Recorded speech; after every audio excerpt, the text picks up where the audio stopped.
most amazing artist, and welcome back to our printed pumpkin patch project. Last week we printed our pumpkins in rows, and we used an apple to do that. We just cut our apple in half and we dipped it in some paint, and then we stamped it on our paper. So now we have our pumpkin shapes, but we want to add the grass in the background. That's the space on our paper behind our pumpkins. We want to add the grass. We're going to add stems to our pumpkin, and if you want, you can turn your pumpkins into jack-o'-lanterns by adding faces on top. So to work on our pumpkin patch today, you're of course going to need your pumpkins from last time. I have a brown crayon, I have a black crayon, and I have a green crayon. If you look at the green crayon, it doesn't have a wrapper on it, and that's because we're going to do a really fun technique with this green crayon. Instead of coloring with the top of the crayon, we're actually going to color with the side of our crayon, and I'll show you what that looks like. So I'm going to take my green crayon first, and I'm going to use the side of my crayon, and I'm going to press it up and down, and I'm gonna move it across my paper, going back and forth, and you can see that the green is showing up. But this technique of coloring with crayons, you take the wrapper off and then you can color with the side of your crayons, and it makes your coloring go a lot faster. So we are going to take the side of our green crayon and we are going to color the entire background. That's all the white space on our picture. This might take a little while for you, and that's okay. Make sure you're taking your time and you're trying your best.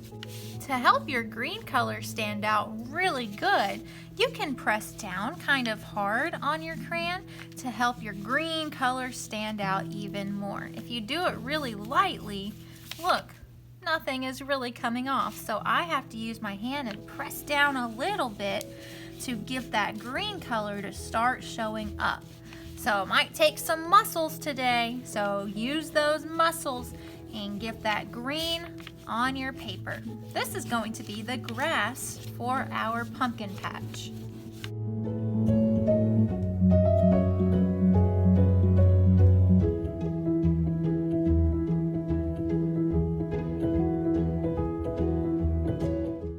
Alright, I think I filled up most of my space with the green, but I'm gonna double check. I'm gonna look up and down my picture, and my eyes are gonna follow my finger. I'm looking at my picture to make sure I didn't miss any spots, and it looks like, oh, I missed a spot right here. This is still white. So what do I need to do? I need to color it in with my green crayon. Using the side of my crayon, go back and forth. Just make sure you cover up all of that white space, friends. Do it as best as you can. Okay, so now I think, let me just double check, use my eyes and go across my paper. Yep, I think I got all the white spots, so now I can move on to the next step. The next step for my pumpkins is I want to draw the stem of my pumpkin. That's the top part of the pumpkin that sticks straight up. So I'm gonna take my brown crayon now. We're done with green for a minute, and I'm gonna draw stems at the top of each of my pumpkins. Your stem is going to be almost like a rectangle shape. So we're just gonna draw two lines coming up, and then we will connect them with one line. So it's almost a rectangle or a square, and then we're going to color it in. And this time I'm using the top of my crayon. With the green, we use the side. With my brown, I'm gonna use the top. And I'm gonna go to my next pumpkin, and I'm gonna draw two lines at the top, and then I will connect them together. After I draw my stem, I'm gonna take my brown again, and I'm gonna color it in.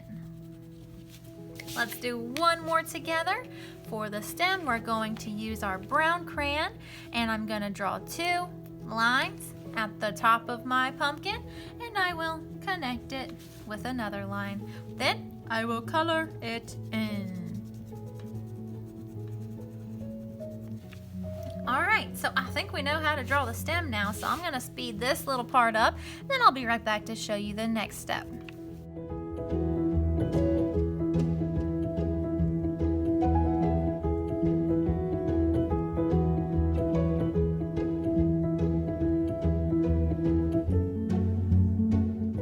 Alright, I just finished drawing all of my stems, so I'm done with my brown crayon, and I'm going to pick up my green crayon again. And the first time we used green, we used the side of our crayon. Now we're going to use the top of our crayon. If you look at a pumpkin, sometimes it has leaves on the top where the stem is, and you can do that if you want to. These leaves make kind of like a looped line at the top where your stem is. You see that looped line? It's a line that goes around town. Around town. You can draw some looped lines on your pumpkin if you want to.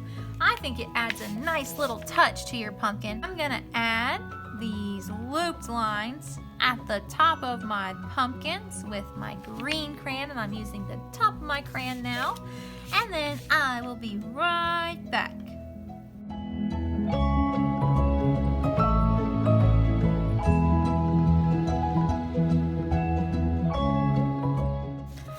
I just finished drawing those beautiful looped leafy lines at the top of my pumpkin, and I realized something. They're not showing up that great. So I'm also going to give you a darker green color, and you can add that to your leaves at the top of your pumpkin. See, we can see it a lot better now when we add the dark green. Before, those looped lines were kind of blending in with the background. But if you want to draw those looped lines, then we want them to stand out. So Miss M will also give you a dark green as well. Alright, you can really see those leaves a lot better now, and actually guys, I don't think we're going to have time today to put the jack-o'-lantern faces on our pumpkins, but that is something that we can look forward to next week. So next week we will start adding the jack-o'-lantern faces on our pumpkins using a black crayon, but we just ran out of time today, and that's okay. We will work on these again next week. I really hope you guys are having a lot of fun with this pumpkin patch project. They are really starting to come along and look like pumpkins now that we added the stems and the leaves to the top, and we put the grass in the background. I can't wait to see how your pumpkin patches are turning out. I know they're going to be amazing because you guys are amazing. All right, I'll see you guys next time. Bye guys.